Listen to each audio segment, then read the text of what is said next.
कृष्ण, राधे राधे। आप सभी का भक्ति चैनल पर हार्दिक स्वागत है। आइए जानते हैं कान्हा जी की छठी कब और कैसे मनाई जाएगी। कान्हा जी की छठी की विधि क्या है, भोग क्या है और शुभ संयोग क्या है। भगवान श्री कृष्ण का जन्मोत्सव बड़े ही धूमधाम से मनाया गया है। अब उनकी छठी मनाई जाएगी। हिंदू धर्म में बच्चे के जन्म के 6 दिन बाद छठी मनाई जाती है। यही परंपरा भगवान श्री कृष्ण के जन्म के 6 दिन बाद निभाई जाती है, जिसे बाल गोपाल की छठी या फिर लड्डू गोपाल की छठी के नाम से जाना जाता है।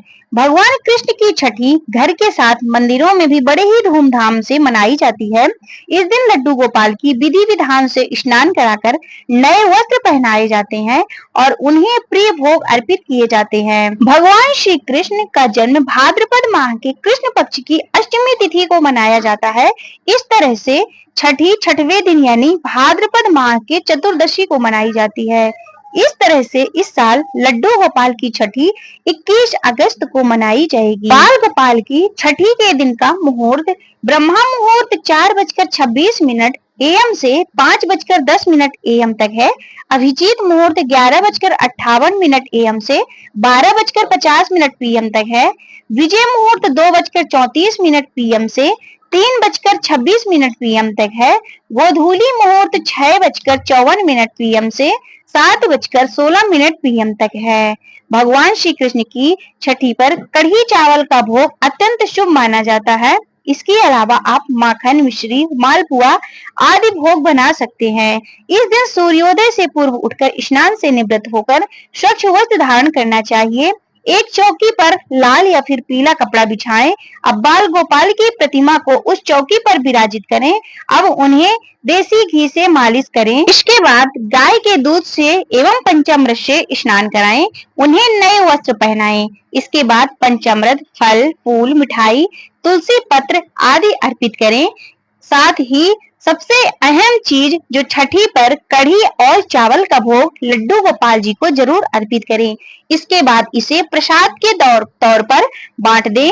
छठी पर कढ़ी चावल का भोग लगाने का बड़ा ही महत्व है। इसी के साथ बड़े, मालपुए, खीर आदि और भी अपने श्रद्धा अनुसार भोग समर्पित कर सकते हैं। भगवान श्री कृष्ण को माखन और मिश्री का भी भोग लगाएं और मोर पंख अर्पित करें। साथ ही इस दिन भगवान श्री बाल गोपाल को बांसुरी जरूर अर्पित करना चाहिए। इसी के साथ ही भगवान कृष्ण से जुड़े हुए मंत्रों का जप करें। इस दिन बाल गोपाल को काजल जरूर लगाना चाहिए। घी के दीपक में किसी भी नए चम्मच या फिर कोई बाल गोपाल की चम्मच में दीपक की लौ से काजल बनाएं। इसके बाद हाथों में घी लगाकर कोमल हाथों से भगवान बाल गोपाल को काजल अर्पित करें। काजल आंखों में लगाएं, पैरों के तलवे में लगाएं। इस दिन बाल गोपाल को नजरिया जरूर पहनाना चाहिए। साथ ही राई, मिर्च और नमक से बाल गोपाल की नजर भी उतारना चाहिए। साथ ही अपनी श्रद्धा अनुसार निछावर करें। निछावर करके या तो आप किसी गरीबों में दान कर सकते हैं या फिर बाल गोपाल के लिए भी कोई भी सामग्री आप ले सकते हैं। इस दिन बाल गोपाल को झूला जरूर झुलाना चाहिए। स्नान, श्रृंगार, भोग आदि अर्पित करने के बाद बाल गोपाल को झूला झुलाना चाहिए। झूला झुलाते समय आप भजन, कीर्तन या फिर बाल गोपाल के प्रिय गाने, बधाई आदि गा सकते हैं। इस दिन किसी भूखे को भोजन कराएं।